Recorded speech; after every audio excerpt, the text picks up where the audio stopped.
Muy buenas noches y bienvenidos a Signo Pesos, la economía al alcance de su pantalla. Estos son los temas claves de hoy. Millones de colombianos sin acceso al crédito. Un nuevo estudio de la Central de Riesgo TransUnion identificó deficiencias que impiden a muchas personas ser sujetos de préstamos bancarios. En segundos, Virginia Olivella, gerente de investigaciones de TransUnion para América Latina, nos explica el panorama. Los planes para Semana Santa. Una encuesta de los comerciantes consultó sobre qué van a hacer los habitantes de la capital de la República en la Semana Mayor. ¿Qué tanto afectará al comercio este tiempo de recogimiento? Hablaremos con Juan Esteban Orrego, director de FENALCO Bogotá y Cundinamarca. Nuevo centro de distribución. Falabella y un fondo de inversiones inmobiliarias se unieron para construir el más grande centro de distribución de productos del retail. Juan Fernández nos cuenta los detalles de este multimillonario negocio.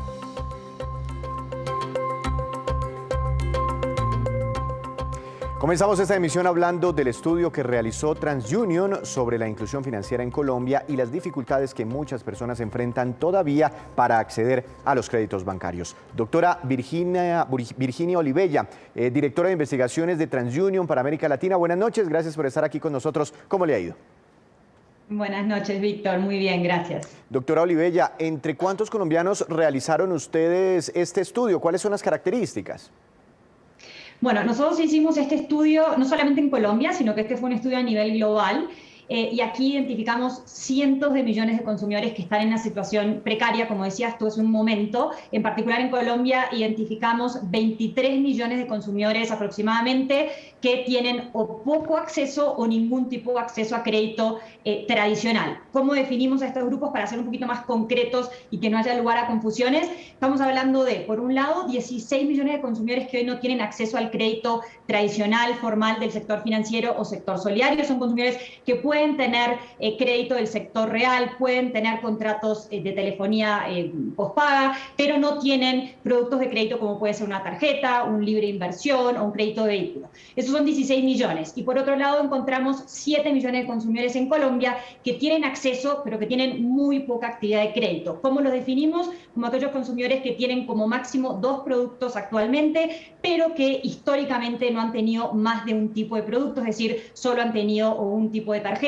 o han tenido un producto de libre inversión. Entonces son consumidores que hoy la mayoría no tiene productos de crédito y que creemos que es un tema un poco de aprender y entender a identificarlos, cuáles son esas necesidades para que las entidades puedan abordarlas. Entiendo, pero usted me está hablando de una cifra bastante grande, casi la mitad de la población colombiana, ¿no? Y si usted me dice que este estudio lo hicieron a nivel global, ¿se puede comparar de pronto el dato de Colombia con otros países? Totalmente. Entonces ahí una cosa muy interesante es que hicimos el estudio en países desarrollados, como son Estados Unidos, Hong Kong, Canadá, y lo hicimos también en países en desarrollo, como puede ser Colombia, Sudáfrica e India. Entonces aquí encontramos números muy parecidos cuando pensamos en aquellos que tienen poca actividad de crédito, es decir, sí tienen algún tipo de crédito formal, pero realmente no están muy profundizados. Eso es más o menos 19% de la población adulta de Colombia, que son esos 7 millones que te comentaba recién. Eso se compara en Sudáfrica, también es más o menos 20%, son 6 millones de consumidores en Sudáfrica, y en India son, bueno, otra magnitud, 170 millones de consumidores que representan 19% también de la población adulta.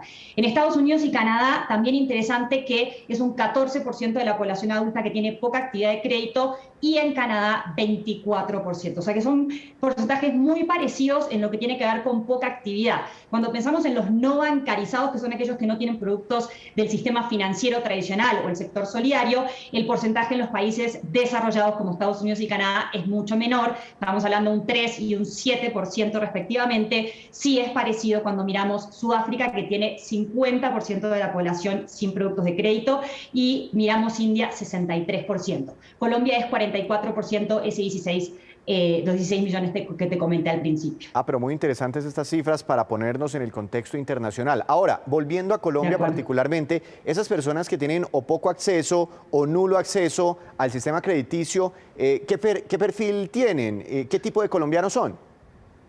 Muy buena pregunta, Víctor. Y ahí es algo muy interesante lo que estamos viendo, porque si bien nosotros en esa definición de poca actividad estamos excluyendo a los que llamamos nuevos al crédito, porque esos son consumidores que acaban de ingresar, tienen su primer producto, tienen un ciclo de crédito muy distinto, acá estamos pensando en gente que ya tiene más de 2 años en el sistema financiero y no ha logrado profundizarse. ¿Cuál es ese perfil?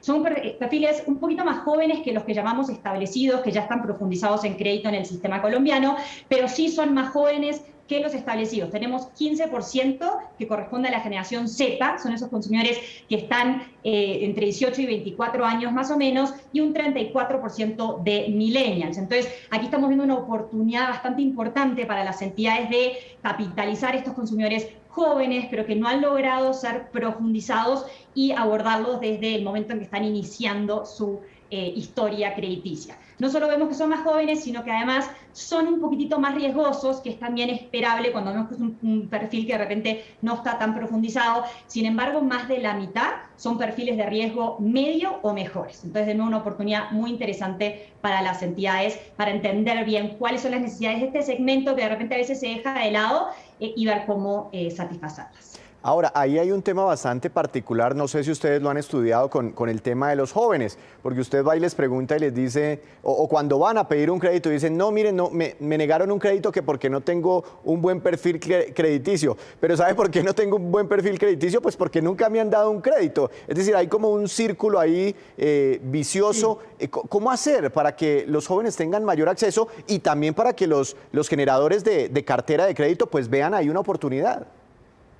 Bueno, también súper buen punto el que estás trayendo, Víctor, y eso es una de las cosas que queremos un poco resaltar de este estudio, y es la importancia de empezar a incorporar data alternativa, porque como tú bien dices, mucha gente que no tiene productos de crédito, no tiene puntaje, no tiene historial, se le dificulta muchísimo acceder a ese primer crédito justamente por eso, porque las entidades de repente no se animan a prestarle porque no lo conocen.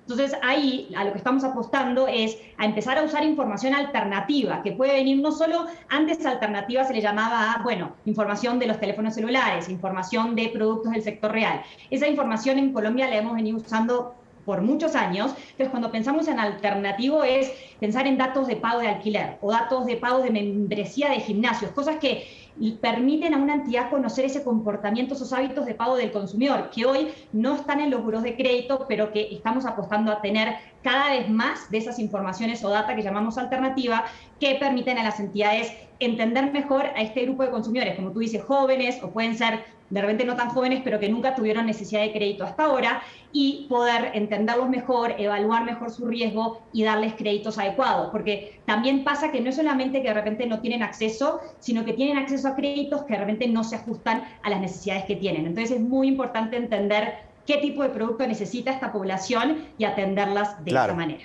Claro, ustedes lograron identificar también qué ocurre con esas personas que no están accediendo al crédito formal. ¿Cómo hacen entonces para financiarse? Porque es prácticamente imposible que alguien no se apalanque para cualquier cosa o no busque un préstamo con un vecino para comprar algo en el corto plazo, en fin. Y en Colombia hemos identificado que terminan cayendo mucho en algo que aquí conocemos como el gota a gota o el pagada diario, que son como sistemas de financiamiento informales y muy peligrosos.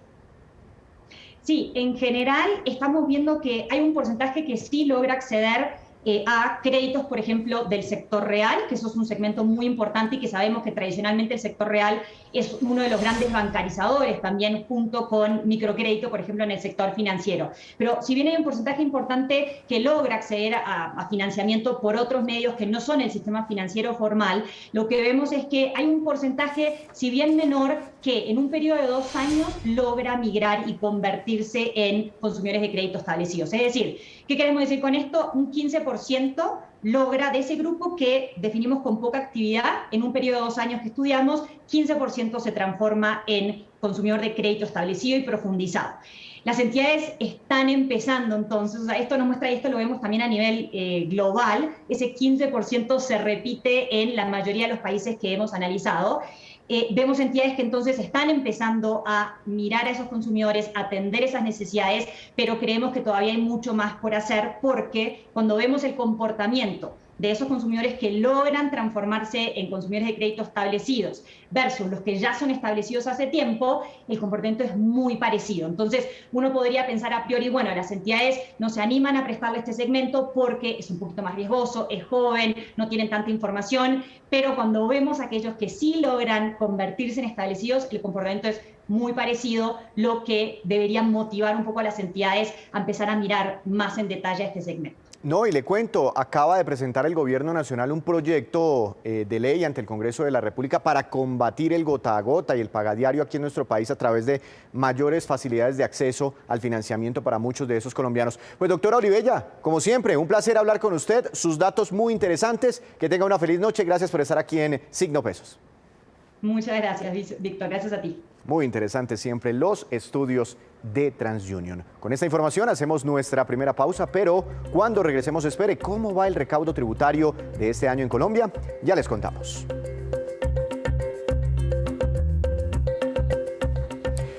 Regresamos, volvemos a Signo Pesos. Se avecina la Semana Santa y los colombianos tienen diferentes planes ya para estos días. Doctor Juan Esteban Orrego, director de FENALCO Bogotá y Cundinamarca. Buenas noches, gracias por acompañarnos otra vez aquí en Signo Pesos. ¿Cómo le ha ido? Bueno, muchas gracias. Un placer estar aquí nuevamente con ustedes en vísperas de Semana Santa. Sí, señor. Doctor Orrego, además teniendo en cuenta, no sé si usted se acuerda, hace 2 años completamente encerrados, ¿no? Por la pandemia. Y hace un año con muchas restricciones a la movilidad. Ustedes hicieron una encuesta. ¿Qué es lo que más le llamó la atención? Bueno, pues vemos cómo el número de personas que sale es el 43% después de 2 Semanas Santas en las cuales no pudieron salir. Continúa esta tendencia, pero pues vemos que hay muchos cambios. Hay cambios en los hábitos de consumo, en lo que se va a comer, en la forma de invertir, pues porque la situación que se vive hoy inflacionaria ha obligado a la gente a hacer varios cambios. ¿Cómo así, doctor Orrego? Ustedes calculan, o según esta encuesta, que un poquitico menos de la mitad de los bogotanos van a salir en Semana Santa, el 43%. 43%, es una cifra alta. La gente está, digamos, con esas ganas de salir, con ese interés de moverse en esta época, pues que además es un año electoral donde la gente piensa diferente, es como un espacio que hay antes de la primera vuelta y hay una intención importante de salida según las encuestas que estamos realizando. Ah, bueno, pero usted me dice que la cifra es alta entonces. ¿Y los que no piensan salir, de pronto ustedes midieron el aceite de por qué se quieren quedar en Bogotá? La inmensa mayoría, ese 57%, la respuesta común fue por temas económicos. La gente, pues muchos no pueden salir, pero de los que podían salir, el 57% no lo van a hacer por temas económicos, y los que lo hacen, pues cambia un poco también la tendencia de la forma de viajar. Vemos que mucha gente pues va a visitar las poblaciones de Cundinamarca. Todos estos lugares de veraneo, todos estos lugares que de alguna manera ofrecen turismo, van a estar llenos. Vamos a tener un movimiento económico importante en la Semana Santa en estos sitios que tradicionalmente tienen pues actividad turística, pero este año van a tener un impulso aún mayor de que normalmente se veía en los años anteriores a la pandemia. Doctor Orrego, el fervor religioso, la creencia, el catolicismo, ¿qué tanto puede motivar a la gente a salir en Semana Santa? Hay quienes no salen por el tema de la Semana Santa y hay muchos otros que, por ejemplo, visitan santuarios como el de Popayán. Hay bastante gente que nos dice que sale hacia estos destinos y el 22% de los que se quedan en Bogotá se quedan visitando y pues viviendo una Semana Santa religiosa. Ah, no, claro, es que la otra sería mirar los que llegan a Bogotá, ¿no? Porque, por ejemplo, Monserrate es muy atractivo para muchas personas. No, y Bogotá en Semana Santa es una ciudad muy agradable, la movilidad mejora muchísimo, es una época calmada, tranquila, y mucha gente también llega a Bogotá. Claro. Doctor Orrego, generalmente cuando ustedes hacen encuestas para Amor y Amistad, Día del Padre, Día de la Madre, Halloween, etcétera, ustedes como que les preguntan a las personas cuánto piensan gastarse en estas fechas importantes. En esta oportunidad consultaron a los bogotanos cuánto esperaban destinar en estos días de Semana Santa. ¿Cuál podría ser su gasto? Sí. Vemos pues que voy a empezar al revés. Únicamente el 1% va a ser inversiones superiores a $1 millón. Un 11% va a ser inversiones que va por encima de los $300.000 y pues, por encima de los $500.000 y hasta $1 millón. Y el saldo restante va a ser inversiones entre $300 y $500.000, que pues es lo que se van a gastar en el viaje o en lo que son alimentos y demás para la salida de Semana Santa. Entiendo. Yo creo que Bogotá debe tener, ¿qué? ¿Unos 8 millones de habitantes, doctor Orrego, más o menos? Sí, un poco más. Un poco más. Y de todos modos, si miramos Bogotá extendido a la región, Son más de 10 millones de habitantes. Claro, entonces muchos se preguntarán, bueno, si la mitad de los bogotanos se van de Semana Santa, ¿para dónde se van a ir? De pronto no sé si ustedes consultaron los destinos. Sí, a ver, tenemos, como le decía, todo lo que tiene que ver con Cundinamarca. Todas estas poblaciones van a tener una demanda importante. También van para la costa, los que pueden se van a buscar las playas colombianas. Y hay una parte importante que también va a hacer visitas religiosas. Muchos de ellos se van a Popayán, al Cauca. Claro, ahora, si sale toda esa cantidad de gente, estamos hablando de algunos millones de bogotanos, ¿qué va a pasar con el comercio en la capital de la República? ¿Se va a deprimir mucho o la gente va a cambiar de categorías? ¿Qué puede ocurrir? A ver, tradicionalmente en la Semana Santa hay un cambio fuerte en los consumos. El comercio religioso se dispara, pues por obvias razones tiene un movimiento muy importante. Ese es su agosto, lo tienen en Semana Santa todos los que están en el negocio del comercio religioso. Y el tema gastronómico también tiene una movida muy importante. Como les decía hace un minuto, hay cambios en los hábitos de consumo por temas inflacionarios y pues muchos cambiaron su dieta inclusive a partir de la pandemia. ¿Y lograron medir eso, ese cambio en la dieta? Sí, señor. Hasta años anteriores teníamos un consumo muy grande de lo que tenía que ver con pescado y con temas de mar, y en esta ocasión vemos que ha disminuido esto en forma importante. Muchos se van cambiando inclusive a proteínas vegetales. Es decir, ¿vamos a consumir menos pescado en esta Semana Santa que en las anteriores? Vamos a consumir menos pescado en esta Semana Santa. Obviamente hay sectores, esto en Bogotá, hay sectores de Colombia como por ejemplo Barranquilla, que muestra que hay una subienda grande, pero para el interior del país no es la misma situación.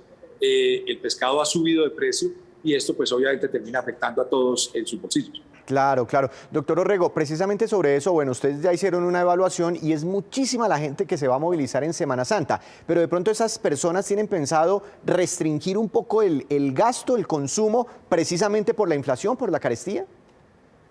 Sí, los consumos varían, los hábitos varían y también los destinos. Bastantes de ellos van a estar buscando un turismo más cercano, un turismo digamos más doméstico. Mucha gente va a visitar poblaciones de Cundinamarca o de algunos lugares que de pronto significan un gasto menor al que normalmente se hacían en otras Semanas Santas, pero de todos modos hay el fenómeno que se da durante la Semana Santa de un cambio por completo en los hábitos y en el consumo, también por estos días feriados, y el tema religioso también tiene que ver con las dietas, ¿no?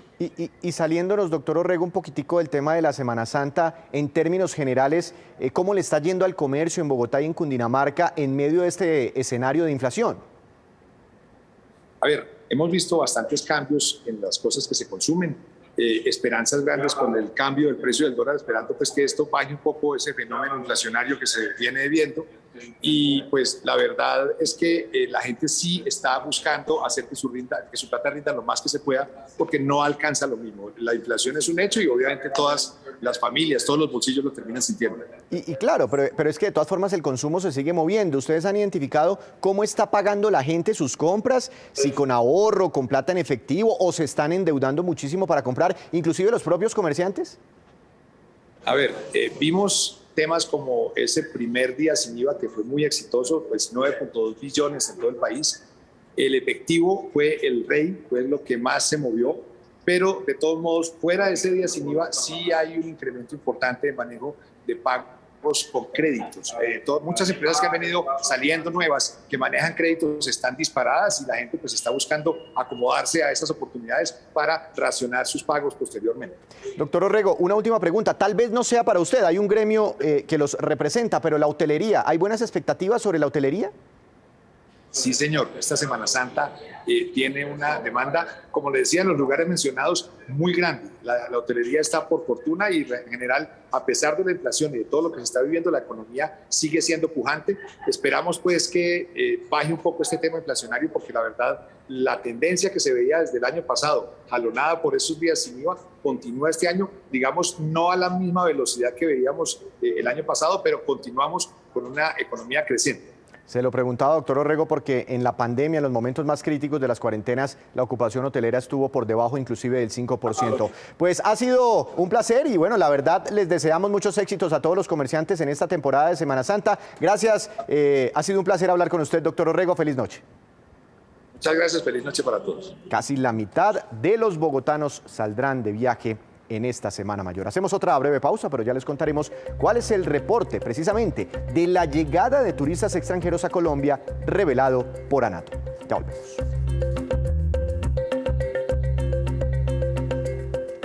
Regresamos a Signo Pesos con esta que es la cifra económica del día. 17,7 billones de pesos y corresponde al valor del recaudo de impuestos que hemos pagado los colombianos, las empresas y las personas naturales, pero este es el dato de marzo de este año. El director de la DIAN, Lisandro Junco, reveló que el recaudo tributario significó un 18,6% por encima de la meta que se habían trazado para el tercer mes de este 2022. Además, representa un muy fuerte aumento del 31% frente a marzo del año 2021. Entre enero y marzo de este año, el recaudo tributario suma ya 55 billones de pesos.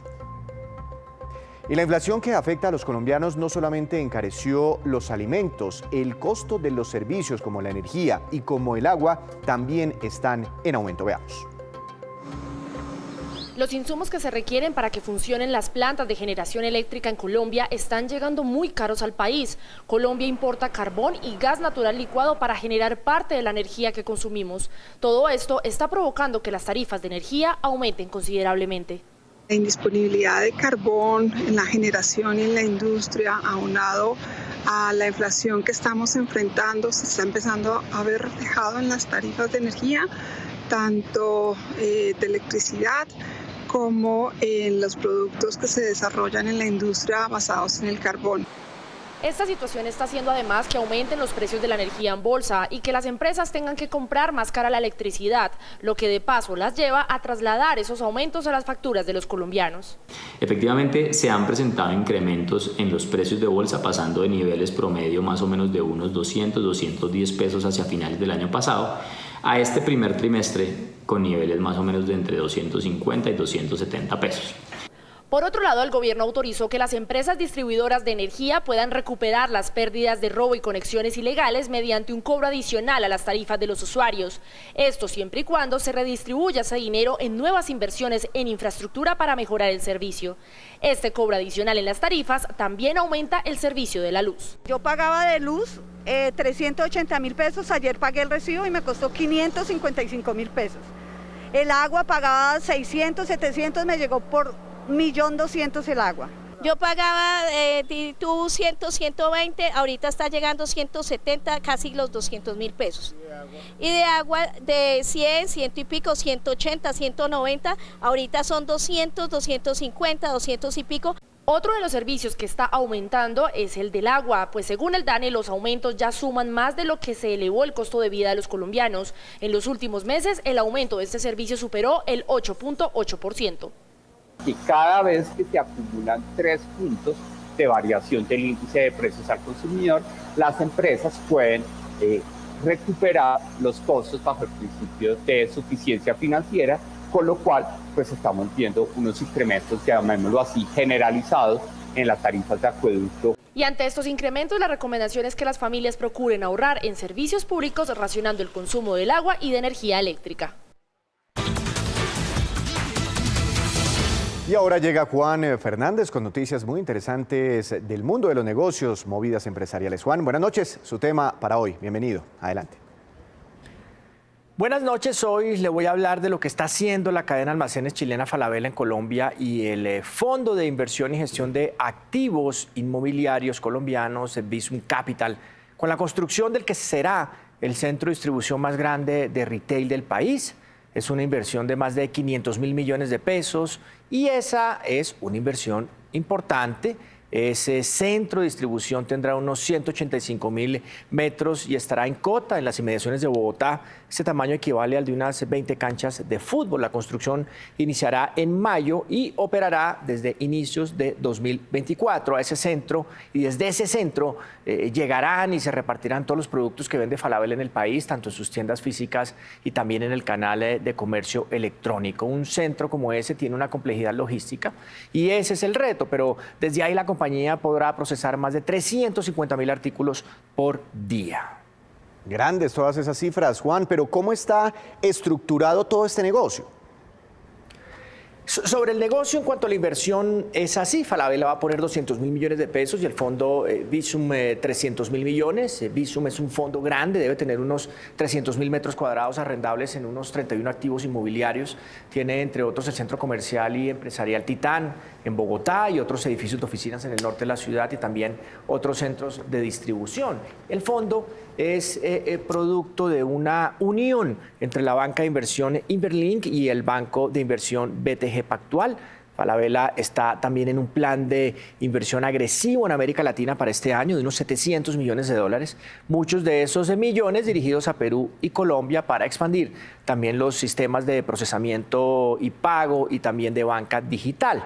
Asimismo, toda su área de comercio electrónico en la región va en crecimiento y a cargo está desde hace unos pocos meses el colombiano Jaime Ramírez. Falabella opera en 510 tiendas en Argentina, en Brasil, en Chile, en Colombia, México, Perú y Uruguay, y sus ingresos el año pasado alcanzaron los 13.580 millones de dólares y una utilidad cercana a los 770 millones de dólares. Y esta pues es la movida de hoy con temas relacionados con comercio, con logística y también con la cadena Falabella.